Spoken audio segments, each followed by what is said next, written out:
Selamat siang, Pak. Selamat siang Bu. Kamu aja, Bu. Ya, ya. Selamat, Ya. selamat siang, Pak. Selamat siang Bu.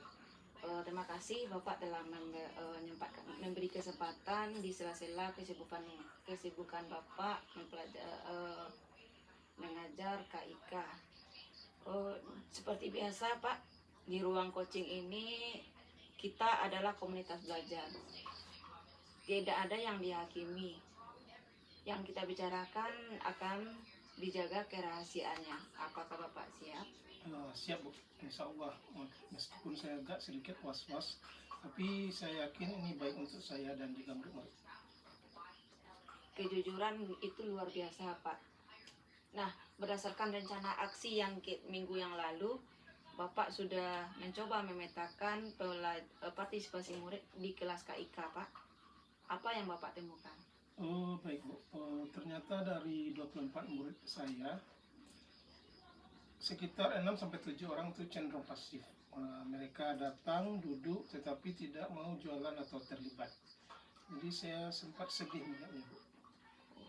Sebelum kita fokus kepada murid yang pasif, Pak, siapa satu murid yang memiliki kelebihan yang paling bersemangat dalam pelajaran KIK ini, Pak? Ada Bu, namanya Nathan. Dia itu anaknya kreatif. Setiap kali saya minta ide, dia selalu muncul ide-ide yang di luar perkiraan teman-temannya. Itu pernah saya meminta anak-anak untuk membuat es loli, dan ternyata Nathan mengusulkan membuat es loli dari bayam, dan semua teman-temannya tertawa. Namun ketika es lolinya sudah dijual, ternyata pembeli sangat suka dan es lolinya laris. Wah, luar biasa ya Pak Nathan ya. Kira-kira menurut Bapak apa yang membuat Nathan itu berbeda? Apakah latar belakang keluarganya, atau bakat alaminya, atau lingkungannya, atau cara Bapak mengajar KIK?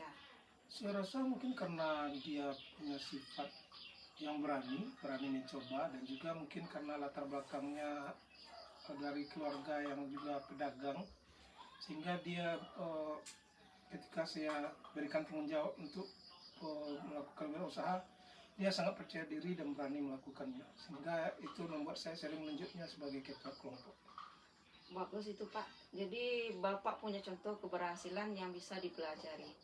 Dari kekuatan Nathan ini, apa satu hal kecil yang sudah Bapak coba terapkan untuk murid yang pasif tadi? Saya pernah meminta salah satu anak untuk menjadi kasir, tapi ketika dia menjadi kasir, dia tidak mengeluarkan suara apapun. Dia cuma mungkin hanya menerima dan mengembalikan uang tanpa berbicara pada pelanggan. Saya rasa mungkin ini perannya kurang cocok bagi dia sebagai kasir.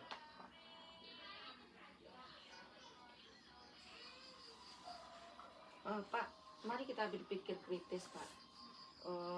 Bapak bilang murid pasif tadi tidak mau jualan. Apakah menurut Bapak mereka malas atau ada kemungkinan lain, Pak?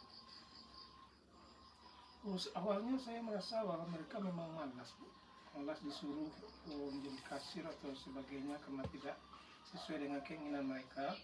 Namun setelah saya amati lebih jauh, ternyata ada yang malu berbicara di depan umum, ada yang takut menghitung uang, dan ada juga yang orang tuanya memang tidak mengizinkan dia untuk melakukan kegiatan seperti itu karena takut mengganggu pelajaran. Nah, berarti itu wawasan penting Pak. Jadi bukan alasannya karena malas ya Pak ya, tapi hambatan belajar yang berbeda. Kalau dari isi konten pelajaran KIK, apakah semua tugas harus jualan langsung Pak, atau bisa dalam bentuk lain? Selama ini saya pikir bahwa KIK itu ya harus produksi dan jualan, tetapi seiring berjalannya waktu sebenarnya bisa juga dengan kegiatan ini dengan melakukan kegiatan lain seperti mendesain kemasan, bikin iklan, atau juga manajemen stok. Wah, bagus sekali Pak. Jadi kesimpulan kritis kita, masalah ya partisipasi bukan hanya dari murid, tapi dari desain kegiatan yang belum mengakomodasi keberagaman kemampuan mereka. Apakah Bapak setuju dengan pendapat saya? Saya setuju sekali dengan pendapat Ibu. Itulah yang menyebabkan pola pikir saya berubah. Sekarang Pak, mari kita refleksikan pengalaman Bapak. Pernahkah Bapak mencoba pendekatan berbeda yang berhasil untuk murid yang pasif tadi?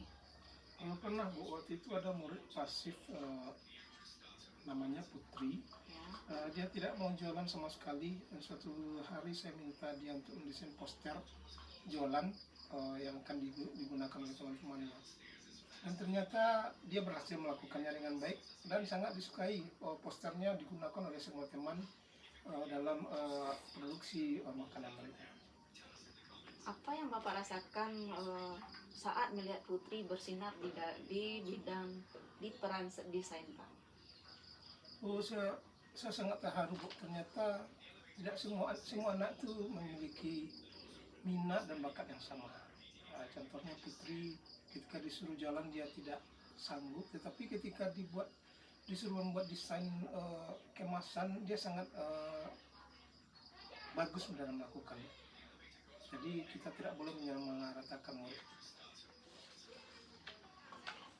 Dari refleksi itu Pak, jika Bapak bisa mengulang hari pertama mengajar KIK, apa yang akan Bapak lakukan berbeda? Mungkin saya akan memetakan dulu minat dan kekuatan setiap murid. Bukan langsung menyuruhnya berjualan. Dan juga mungkin dengan cara bertanya apa kesukaan mereka, apa yang mereka minati, kemudian apakah mereka suka berjualan, berbicara atau mendesain sesuatu. Pelajaran berharga sekali ya Pak ya. Itulah yang disebut dengan refleksi pembelajaran. Saya jadi tidak sabar mencoba pendekatan yang baru ini. Baik Pak, dari semua yang kita bicarakan tadi, satu tindakan konkret apa yang akan Bapak lakukan dalam 1 minggu ke depan? Ingat, ini pengalaman belajar, tidak perlu sempurna, yang penting mencoba Pak. Mungkin saya akan mencoba untuk pasar minat, melakukan sesuatu yang saya beri nama pasar minat Bu. Iya. Yaitu apanya itu sesi di awal jam TK untuk memilih peran. Kemudian bagaimananya saya akan membuat 4 stasiun peran, yaitu produsen, desainer, dan juga akuntan kecil dan juga bagian pemasaran. Jadi murid bebas memilih sesuai dengan minatnya. Kemudian kapannya itu saya akan lakukan pada setiap hari Senin, mungkin Senin depan sekitar 15 menit. Kemudian siapanya saya dan ibu dan teman saya yaitu Ibu Dewi akan melakukan observasi saya terlebih dahulu sebelum melaksanakan. Oh iya, spesifik sekali Pak ya penjelasannya.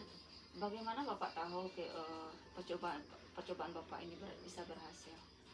Tentunya saya akan mencatat apakah murid yang biasanya pasti berbicara minimal 1 kali saja di kelompok barunya, saya akan membuat catatan kecil tentang progres yang mereka lakukan. Lalu siapa yang bisa Bapak jadikan mitra refleksi untuk mendiskusikan hal-hal percobaan ini? Mungkin saya bisa bercerita kepada rekan saya Bu Dewi dan juga meminta dia untuk melakukan observasi. Terakhir Pak, jika percobaan ini gagal, misalnya murid pasif tetap diam, apa yang akan Bapak lakukan? Saya mungkin akan cari tahu bahwa 1 kali percobaan tidak cukup, mungkin perlu 2 atau 3 kali dalam memodifikasi. Dan juga saya akan kembali ke cara lama. Saya tidak akan kembali ke cara lama. Saya akan catat apa yang tidak berhasil, kemudian melakukan percobaan lagi sampai berhasil. Baik Pak, saya sangat mengapresiasi keberanian Bapak untuk belajar dari pengalaman, bukan mencari cara instan. Saya akan follow up minggu depan ya Pak ya. Oke Bu, terima kasih Bu. Sesi ini sungguh membuka mata saya. Sebagai penutup Pak, 1 kalimat yang ingin Bapak ucapkan atau Bapak ingat pada sesi ini Pak? Mungkin setiap murid punya cara menjadi wirausaha yang berbeda ya Bu ya. Tugas saya lah untuk menemukan jalannya dan juga bukan memaksa mereka untuk melakukan satu jalur saja. Luar biasa Pak, saya yakin Putri, Nathan, murid-murid yang lain akan merasakan perubahan dari Bapak. Sampai jumpa minggu depan ya Pak ya, untuk evaluasi pasar minatnya. Terima kasih Bu. Mohon doanya semoga berhasil. Ya Pak, sama-sama.